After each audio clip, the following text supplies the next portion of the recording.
هكلمكم عن طقم الطاسات ده من نوفال. هو كان نازل 4 طاسات، المقاسات 16 و18 و20 و24. كانوا 315، فانا قلت اجربهم. تمام. هما لما جم كانوا كده في الكرتونه دي، كانوا جايين بالشكل ده. طاسه متغلفه بكيس، وكمان محطوط ورقه على القاعده بتاعتها.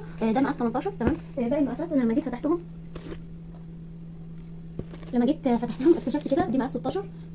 الطاسه لقيت فيها يعني هي متقشره كده، وفيها خطوط كأن حد مجرحها بسلك او ديه، والطبقه اللي محطوطه على الالومنيوم هشه جدا ومن سهل يعني اي حاجه، حتى المعلقه الخشب ممكن تخدشها، او حتى لو كنت بتغسلي باسفنجه ومحافظه عليهم وضوافرك طويله شويه، ممكن انت بتغسليها بالاسفنجه وممكن تتخدش من ضفرك بس.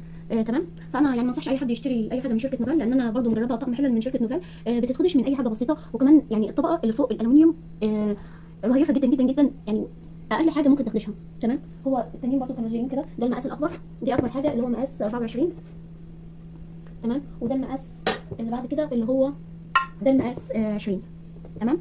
انتوا زي ما شايفين كده، اي حاجه حد او حتى ضفرك بتتخدش بسهوله، وبيحصل فيها بتاع دي، بيحصل فيها زي حبيبات، والطبقه اللي فوق الالومنيوم بتتخدش بسرعه، وكمان مش دوينه، يعني لو حطيتي اي حاجه ممكن تطلع من بره البوتاجاز او تيجي عليكي. تمام. فانا ما انصحش اي حد يشتري الطقم ده من نوفال او اي حاجه من شركه نوفال. هي عموما الطبقه بتاعتها بتكون خفيفه وبتتخدش بسرعه.